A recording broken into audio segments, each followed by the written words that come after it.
돈 때문에 육아휴직을 포기한다는 말, 이제는 과거의 이야기가 되고 있습니다. 2026년 육아휴직 급여의 현실화가 대폭 이루어지면서 부모들의 고민이 확 달라졌습니다. 가장 큰 변화는 바로 급여 상한액입니다. 기존에는 월 최대 150만 원 수준에 머물러 있던 상한액이 단계적으로 인상되어 2026년 현재는 월 최대 250만 원까지 지급됩니다. 무려 100만 원 가까이 오른 셈인데 이는 육아휴직을 선택하는 데 있어 가장 큰 걸림돌이었던 경제적 부담을 획기적으로 낮춰준 조치로 평가받고 있습니다. 특히 주목할 점은 부모가 함께 육아휴직을 사용할 때입니다.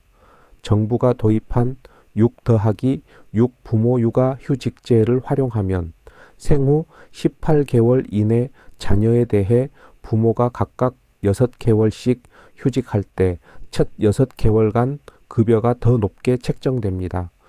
이 제도를 적용하면 부부가 동시에 또는 순차적으로 휴직을 사용할 경우 가구 합산 월 소득이 크게 올라갑니다.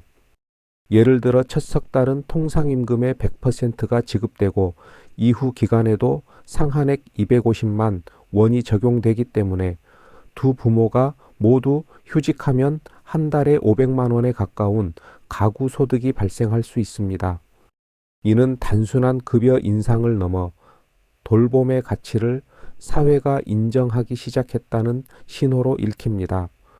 실제로 고용노동부에 따르면 2025년 기준 육아휴직 사용자는 전년 대비 약 15% 증가했으며 특히 아버지의 육아휴직 사용률은 7%를 넘어서며 역대 최고치를 기록했습니다. 하지만 여전히 과제는 남아 있습니다. 중소기업 근로자나 비정규직 노동자의 경우 육아휴직 자체를 사용하기 어려운 환경에 놓여 있는 경우가 많습니다.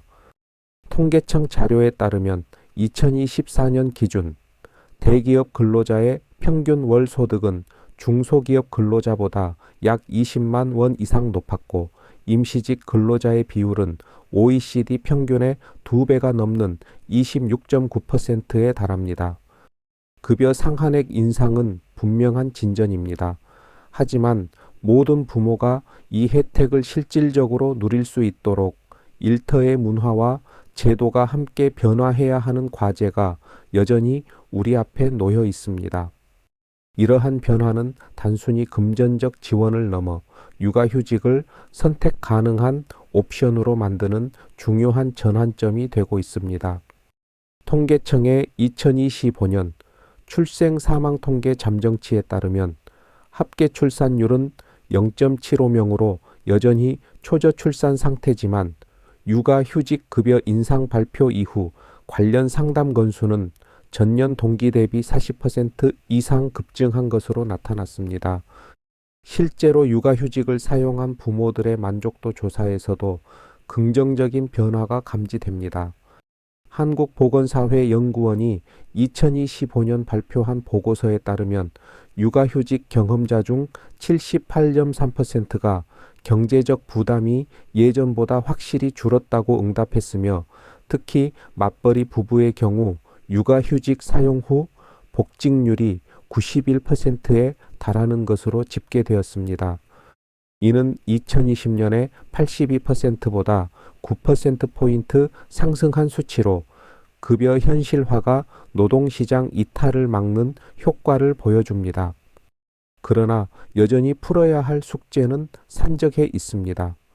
2025년 기준 육아휴직 사용자 중 여성의 비율은 77%로 남성의 23%에 비해 압도적으로 높습니다.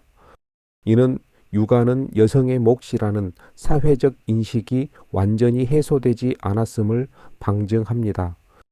또한 2024년 한국여성정책연구원 조사에 따르면 육아휴직을 사용한 남성 중 34%가 직장 내 눈치나 불이익을 경험했다고 답해 문화적 변화의 필요성을 절실히 보여줍니다. 급여 상한액 인상과 함께 정부는 2026년부터 육아휴직 사업장 적응 지원금을 신설해 중소기업 사업주에게 휴직자 대체 인력 채용 시 월 80만 원을 지원하는 정책도 시행 중입니다.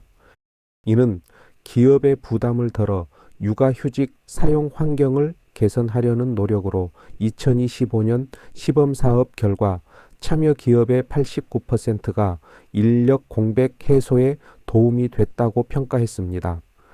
국제적 비교에서도 한국의 육아휴직 정책은 빠르게 선진국 수준에 접근하고 있습니다. OECD 자료에 따르면 2025년 기준 한국의 육아휴직 급여 소득 대체율은 첫 석 달 100%를 포함해 평균 58%로 독일 65%, 스웨덴 77%에는 미치지 못하지만 일본 50%, 미국 0%보다는 크게 앞서고 있습니다. 특히 월 상한액 250만 원은 캐나다의 약 180만 원, 호주의 약 200만 원을 상회하는 수준입니다. 하지만 숫자만으로 모든 것을 평가할 수는 없습니다. 육아휴직의 진정한 성공은 통계 지표보다 한 가정의 아침 풍경에서 드러납니다. 아이의 첫 미소를 부모가 함께 지켜볼 수 있는 시간, 회의 대신 이유식 타임을 선택할 수 있는 자유, 그리고 퇴근 후가 아닌 낮 시간에 아이와 산책을 즐길 수 있는 일상. 이러한 변화는 단기간에 이루어지지 않지만 2026년의 급여 인상은 그 첫걸음을 내디딘 의미 있는 진전입니다. 앞으로 남은 과제는 명확합니다. 첫째, 비정규직과 특수고용직 노동자까지 육아휴직 사각지대를 해소하는 것입니다. 2024년 기준 전체 임금 노동자의 36.4%가 비정규직이며 이들의 육아휴직 사용률은 정규직의 절반에도 미치지 못합니다. 둘째, 남성 육아휴직 사용률을 2030년까지 50%로 끌어올리겠다는 정부 목표를 달성하기 위해 아빠의 달 제도나 의무 사용 기간 확대 같은 보다 강력한 인센티브가 필요합니다. 육아휴직 급여 인상은 단순한 복지 확대가 아닙니다. 저출생 위기 속에서 아이를 낳고 키우는 사회로 전환하기 위한 투자이며 동시에 성평등한 돌봄 문화의 기초를 다지는 작업입니다. 250만 원이라는 숫자는 그 자체로 의미 있지만 더 중요한 것은 이 숫자가 가져올 사회적 변화의 방향성일 것입니다. 250만 원이라는 상한액은 단순한 숫자가 아닙니다. 이는 사회가 돌봄의 가치를 인정하고 부모가 아이와 함께하는 시간을 선택할 권리를 보장하겠다는 약속입니다. 물론 제도만으로 모든 것이 해결되지는 않습니다. 직장 문화의 변화, 남성 육아 참여 확대, 비정규직 보호 등 풀어야 할 과제는 여전히 많습니다. 그러나 분명한 것은 2026년의 이 변화가 대한민국의 육아 환경을 다시 디자인하는 중요한 출발점이라는 사실입니다. 아이를 키우는 모든 부모가 경제적 걱정 없이 소중한 시간을 누릴 수 있는 날이 지금보다 더 가까워지고 있습니다.